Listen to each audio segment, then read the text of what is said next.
from? What exactly is fueling this migration? Are we witnessing some sort of, should I call it a strategic repositioning ahead of the upcoming elections in 2027? Or is this some sort of dissatisfaction with current policies that are driving these decisions? And yes, our discussion today, as soon as Fᴜʟʟᴏ joins us, will drive or at least provide insight and explore the political dynamics at play here.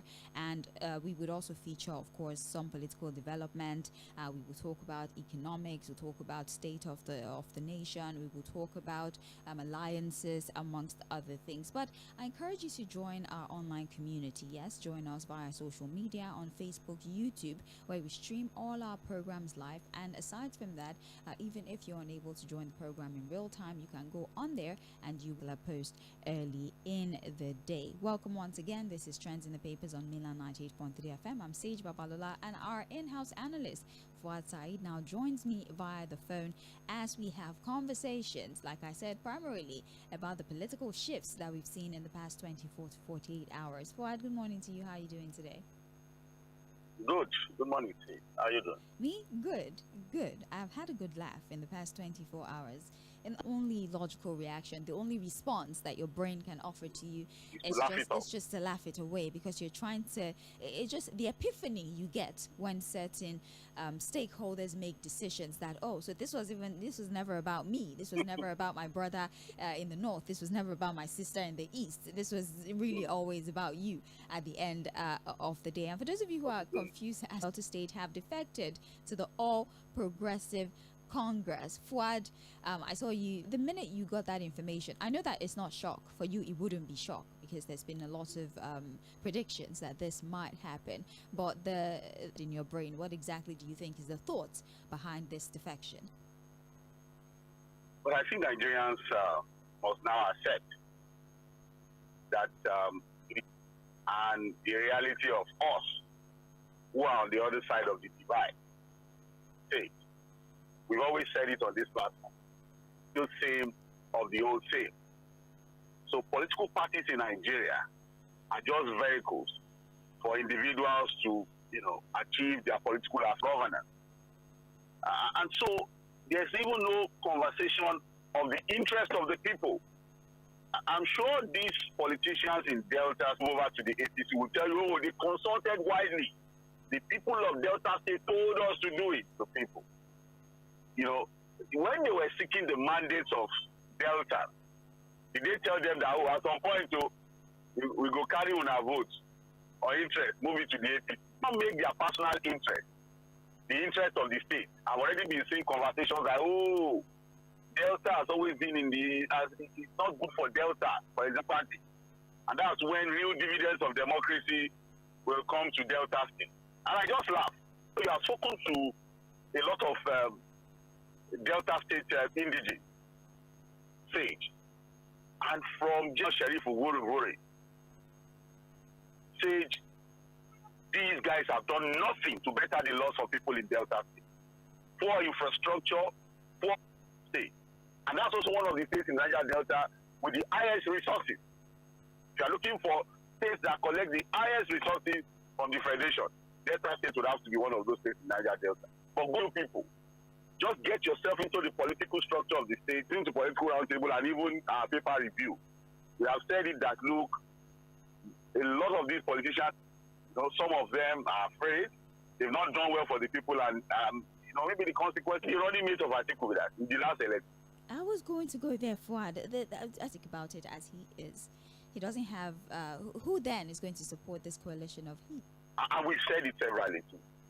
See, this is not President Muhammadu Buhari. This is President Bola Ahmed. He understands the mindset of the average politician. He understands that, look, you can decimate, balkanize your position. Look, these guys are people who are just talking about themselves. Although they will pretend that it's about regional interest, about the interest being met, it's a transaction. who can give the best offer. That's what I want to get you that soundbite for us. That's exactly what we've been trying to play. You have it. You can have it. No, we don't have it yet. That's passed into defecting to the APC, and they've seen what had happened. They are being coerced, or they are coercing themselves. Well, he believes that was the catalyst when governors saw that. Well, the fact that you are democratically elected does not give you immunity. When to end up like this, governor, I had to align myself. That is his position, and so he believes it's coercion. But I don't think the River State situation would be the reason why these governors are suddenly jumping ship. I think there are bigger considerations for them. You know, you can't be, he's not in control. Yeah, I understand that, look, that was at the House of Assembly members. Was an abuse of power, a show of power, an intimidation of the opposition, I agree. But I think that there are bigger considerations for remain a strong voice of the opposition, go head-to-head with the APC. Some of them already know that we might not be seeing a free, fair, credible election in 2027. And I think it was outmaneuvered, they outspent them and all of that. And now you have the APC in charge. Sort of that they have to look at the best option of, okay, if moving over to the APC would secure me a second time. You know, the PDP has looked at all of the options. Umaru Ganduje, the APC chairman, has already told us the APC had 21 governors, with Delta State now 22. And he said that, look, more governors are going to join. So, like, Chief Momodu was saying, a lot of these politicians, some of them have cases with TFCC. It's just a battle of 50. Maybe all his sins would have been forgiven. All of his senators have all moved to eyeing the seat he wants to be governor. Our former senator, ᴏᴜᴜᴜ is also eyeing the position of governor. And so I took calculations. A sheriff of Owowo thinks that, look, if your strength will be the APC and the power at the center, let me come who has got the greatest stake, who has the card, nobody can outspend the governor. We saw it in those State with Lucky Aiyedatiwa. You saw that at the end of the day when it came to the primaries, he was able to outspend all of his opponents. So with Sheriff of Owowo in APC now, when it comes to the primaries, all of them cannot outspend it. And that was why they were telling him not to come to the APC. Now he has gone there to join theology. Mm-hmm. Well, the actual headline that talks to us about this story on the front page of the Punch says opposition weakens as more in the party defections. Yes, the NNPP as well, even the Labour Party, they've seen quite a number of defections to the APC. And so the concern here is those you had looked up to, or those that the Nigerian people had looked up to be. So the concerns about whether or not we're slipping into a one-party state has further intensified. For that conversation once again, do you believe that what we're seeing at this moment might even further drive that notion that at the end of what we have is a one-party situation disguised as multi-party structure. Political platforms against the people. Don't be deceived. It has always been. It's them against us. Look, Governor Jᴏɪᴜ S쏘뾱ᴜ, after the PDP governors meeting in Ibadan, made a statement. They say things we don't pay attention to. But those statements they make that we don't pay attention to are loaded with meaning. If you are smart enough to 27 general elections, will not be the PDP against the APC. It will be the APC against the people. You now understand what he was saying. You already understood the memo. You already knew what was going to happen. These were 11 governors who locked themselves up in a room, had a discussion and showing the APC. Those that will remain are just going to be remaining for the sake of, let's just pretend as if there's an opposition. And so that was why he said that, look at the Labour Party for this too. People are thought that, a breath of fresh air, something, Nigerians to say that, look, this is our own party. I used to remember they said, Mama and Papa became Clinical Party. That was the idea. So I thought that the people, I thought that, which from the chairman to everybody, as we speak, a lot of their senators of the FCT might also find ourselves the only Labour Party senator from Edo State. He also decamped to the APC. You know that man now, the ethics and privilege chairman, without the obedient wave, can help them in winning those elections. Senator King will not have won if not for Peter Obi, and the obedience effect always been the politicians, spreading themselves into different political parties, pretending as if it's a multi-party state, sitting over there. When I see people fighting, when they tell us over politicians, I just laugh. Where lies the interest of the people? Well, in all of this charade we are seeing, what are they doing about the interest of the people? Democracy is supposed to be the government of the people, by the people, and for the people. But unfortunately, we have a very plastic, chaotic, usually kind of democracy that will allow this to happen. No ideology, no philosophy. People just do things anyhow. Say it is the one that you don't even know you don't know. Another one form of ignorance is ignorance that makes you continue to support your oppressor.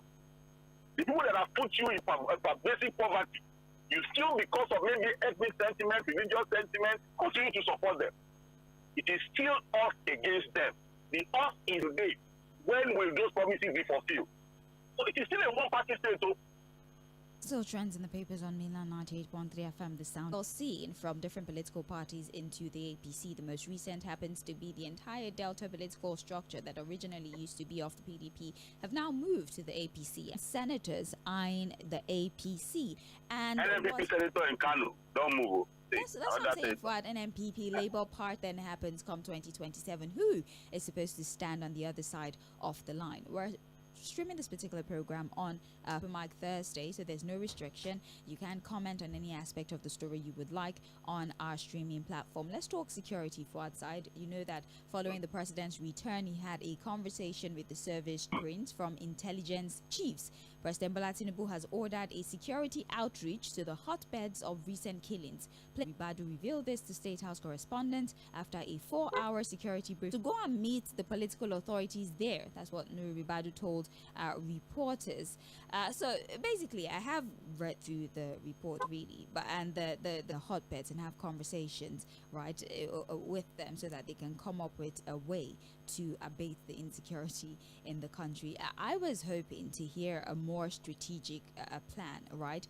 But Nuhu Radu continues to emphasize that yes, the president is worried, he's concerned. He says enough is enough, and he has given us directive that we should go there to the hotbed and have conversations and come up with ways to abate the insecurity and the sensitivity of the subject matter, and we should not expect any more information that he has given. Well, at this stage, the details, whatever they are doing is working. Like we were saying yesterday, when the killings stop, the appreciation will come when our farmers can go back to farm. The appreciation will come, and we'll know that, yes, real work is being done when, this clashes, we don't, that the president has told the security chiefs and the NSA that enough is enough. But enough is enough for now will be mere word until we begin to see that truly do not expect that exact details of what will be done and what is to be done will be made available to the public. But we'll have to wait to see whether the killings will stop. Well, and at that point, we cannot begin to put down in their business. Fuad, in a similar development, the Chief of Army Staff to Armored Brigade, and he said that some of the things that they will do is to improve the welfare of the security operatives there. They would make sure that that will be given to them as well. Basically, his approach is to ensure the welfare of the troops as encouragement, as well, consider it incentive to encourage them to go on ahead and combat these marauders who continue to wreak havoc on the state. He's focusing on quasi-surgency. Well, better welfare package, better salaries, better feeding arrangement. Of course, immediately. I like the fact that the Chief of Army Staff is looking at that part of motivation, that part of better welfare package. I think the salaries, welfare for police officers, military personnel, security personnel across board, really, because this is a high-risk job, if you understand what I'm saying. But beyond all of this deployment, what are they looking for? Unless we are just saying they are just pure anarchists. It's not as if they are looking for anything. They just want to continue to cause trouble in the land. But if there are underlying issues, if there are underlying reasons why these guys are doing this thing, can we just address those issues and not continue to pretend about it? People have talked about land grabbing. Why are they looking for land? What do they want to use the land for? Who is grabbing what? Who owns the land? Who is trying to grab it? We need to be able to say it the way it is.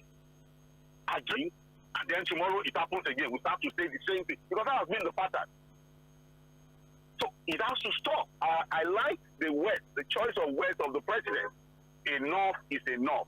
And look, we've been dilly-dally, we've been undecisive, we've been joking around these things, passing around these issues. It has to stop. Stopping means remedial and a more permanent solution to the problem. So, working with the traditional, we must be willing to punish the perpetrators of this crime. The reason why people don't even trust anything again is that, look, these guys come into these communities, kill people en masse, they go without us hearing that people have been apprehended. It would be nice to see people shown on TV prostituted for going into villages to kill people. When else have we seen that? See, facing the music. Until we begin to see things like that, we can continue to assume that, look, we're basically just faffing around, we're not really serious about fixing the problem. For our electoral process moving forward, INEC is moving to legalize voting without PVC. The Independent National Electoral Commission has expressed willingness to allow by legislative amendment. The Chief Press Secretary to the INEC Chairman, Rotimi Oyekomi, told The Punch on Wednesday that the Commission was committed to expanding voter access via technology. Now, those who have permanent beavers, the use of permanent voters card, and also a slip that can be generated, this will also in a way deal with voter apathy. For all, get a slip that you can print from the website just to be a form of identification would allow for more people to come out and vote. And what sort of legislation do you think should back an idea like this one that would allow people to come out to vote? Say, because again, for the numbers of people that collected their whatever it is, what the problem is. Us having, for example, our 70 million people registering to vote and collecting their PVC. And also only finding out that just about 25, a lot of people collected their PVC. Yes. Still did not come out to vote. So, but again, we have to encourage every process or any process that makes it easy for people to cast their vote, to cast your vote with the PVC. But again, if you have beavers, why must you have a PVC, for example? Because again, what it still means is that even if you come with your PVC beavers, why not? If you count, that's basically what INEC is saying here. If there's a beaver to verify that it's you, you're not just you, verifies that you are the real person, that should be enough. So far there's beavers to check, it should also still be valid for people to cast their vote. And I think it's a reasonable suggestion, but again, it will be subjected to the amendment of the Electoral Act. All right. Well, that particular report you would find on page 3 of the Punch newspaper. Let's double back to a little bit of Lagos politics. Lagos local government chair aspirant withdraws for Obasa's son. That is the headline. The story tells us that the vice chairman of Agege local government area in Lagos State, Mr. Oluwagbenga Abiola, has withdrawn his interest to vie for the chairmanship as son of the Speaker of the Lagos State House of Assembly, Mudashiru Obasa. Abiola, who is a political protege of the Speaker, says his decision was born out of his loyalty to Obasa, denying that he was forced to step down. And speaking to the news agency of this particular Abiola claims that his decision to step down was use this to look at the broader picture. Are we going to continue to, in different stratas of government, will decide to remove themselves from that system just because they have people vying because they have the capacity to do so? They would be willing to either vie or remove themselves because they do not want to offend or stand in the way of people that they are loyal to. So that's why wrong individuals who have continued to hold political positions. Things Obasa has done for him. Fuad, I'm sorry. The one that Let me read to you what this individual said in part. He says, and I'm quoting now, "I will never go against my leader, Mudashiru Ajayi Obasa, and thanks to his recommendation to the governor, I was appointed sole administrator of Agege LGA. In 2017, I became secretary to the local government. In 2021, vice chairman, all through the party and the speaker's support. So why would I oppose a man who built me politically and helped me to grow in experience and influence? Have united. They've asked the speaker to allow his son to contest, and I respect and support that." He stated, "I trust my leader. He knows what is best and can recommend me for even greater." The party said I should step down for the son, and I respect that. We might not call that coercion since he agreed, but we cannot deny influence here. Fuad. But influence and coercion, it depends on the way you want to interpret. I mean, they're quite synonymous. He probably doubts his level of competence. That's why, to him, he probably would not have gotten to where he has gotten to today without all the things that Obasa has done. For kind of political party you want me to go and join, the kind of politics I should buy. And then I'm in a political party and somebody is there, you can go and sit down. My son wants, you know what they call Sᴜ? No. Oh, you don't know. I don't know. You know, and you know the funny thing, they're using the politics of godfatherism. And that's why we continue to have the worst of us ruling the best of us. See, you know I keep saying it. We have a very wobbled electoral keepers are these strong individuals. Well, why do you think Wike is saying that? Because Wike has been empowered to the point where he already sees himself as even bigger than the people of Rivers State. I own the political structure. I bought forms for them. So look at even local government election. That's at that level, take to the people of Agege who come out and vie. Tell the people what they want to do. But look, you know they are already restricting and reducing the choices of people that Obasa wants to bring out his own. And you can already see that potential candidates already say, I know they do, now he make. And the reason why nothing gets done, the reason why we are not seeing real dividends of democracy is still because of this Baba Sokwe kind of democracy, meaningful progress as a people. It is because of this kind of democracy we are running. You cannot, because of your talent, intellect. Don't be surprised that people even in that constituency does not know the young man that they want to force on them. They might not have him. And we have it across board. He's the son of this person. You know. See, the father is too old. He's been playing politics. So they want to compensate the father. But because he's... Monarchy. And then you go and check the son. What is his level of intellect? Is he even really interested in politics, in governance? Does he know what it takes to govern people? Does he have the experience? Or because he's the son of a big politician? I'm not, look, with due respect to the young man of Obasanjo's son, I'm not limiting it to him now. The problem with our democracy even starts at the party level. There's no internal democracy. People are willing to come out, throw their act into the ring, but they are afraid because there's one Baba, one party leader that will tell them to go and sit down. Look at this young man now, the vice president. Yes, he will come in for better positions and bigger ones. Well, if I can get chairman, my leader, I don't know if any other bigger, they will tell, don't worry, see that the people is not even available in the conversation. And that's why some of us cannot be part of the charade. It's not possible. Where people of intelligence, intellect capacity can vie for positions, not because they have the money or because they will get the endorsement of one godfather. And we are going nowhere with our democracy. We are just deceiving ourselves. Oh, thank you very much for that. Is on page Guardian. The story here: scandal. President will not allow a biased investigation into the various allegations of high-handedness and favoritism in the district's fate. This was as North Central women praised Senator Natasha Akpoti Uduaghan for the courage and reason that President has refused to consider the valid points marshaled by some of his colleagues on why the Senate President should step aside to show that Akpabio's nomination at the inception of the 10th Assembly, including his insult on the National Assembly during an investigation hearing into Niger Delta Ministry and the missing one Niger Delta minister. It's a lot of things he said, but basically I just wanted to read that so that people don't think that this is strictly regarding the toss-up like that. But the Guardian is saying that because this is a result of an investigative journalism that they did, that they told the president that he's involved in investigations that have to do with high-handedness, financial issues, amongst other things. The patient, if the person who's at the epicenter of these allegations is still very much involved in the process. The report is coming from the standpoint of morality, right. That it's morally wrong, for investigations or things like this to be around someone who is supposed to, you understand what I'm saying? Right. So far, their interests are lying. So far, the other man is doing the bidding of the person that has supported him to remain there. Every other talk of morality and it comes as a surprise that, look, the president, if it is true, according to this source, is not interested in saying Akpabio. I think so far is delivering. He's doing well, their estimation. So every other moral conversation does not matter.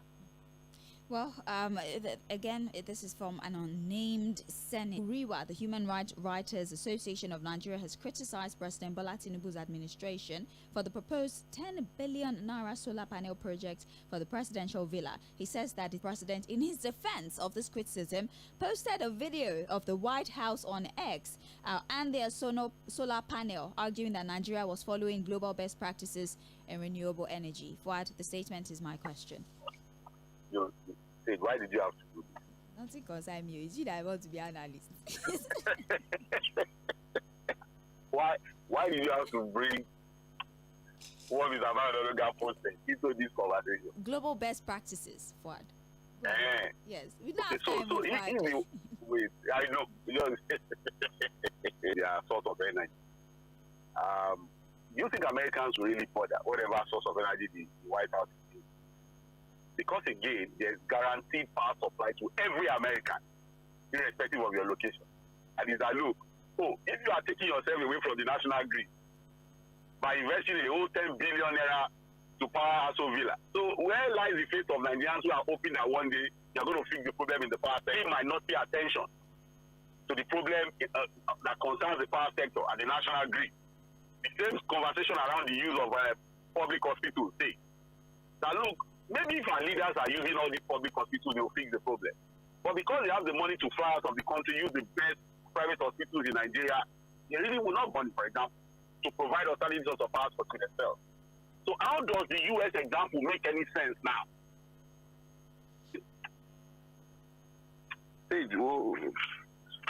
Thank you, Fuad. This is all we can take, actually, for Joe. We'll be back at 8:40 for further discuss. It's Mainland 98.